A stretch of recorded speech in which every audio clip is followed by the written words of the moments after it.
పత్రిక 1వ అధ్యాయం. అందులో ఆయన ఏమంటున్నాడో ఒకసారి మనం చూద్దాం. 7వ వచనం. మొదటి యోహాను పత్రిక, ప్రకటన గ్రంథం ముందుంటుంది. 3 యోహాను, 2 యోహాను, 1 యోహాను. అక్కడ ఏమనుంది? తండ్రున్నాడా మన తండ్రి? లోకమునకు వెలుగై ఉన్నాడు. ఆయన గురించి ఏం రాయబడింది బైబిల్లో? దేవుడు వెలుగై ఉన్నాడు అంటాడు. మరి వెలుగులో నడ్డం అంటే దేవునితో నడ్డం.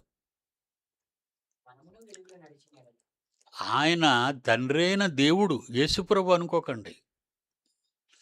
తండ్రైన దేవుడు వెలుగులో ఉన్న ప్రకారము మనము దేవుని పనిలో రారా. ఇలా డిస్టర్బెన్స్ ఉంటే నేను ఏం చెప్తాను రా. దించుకొచ్చు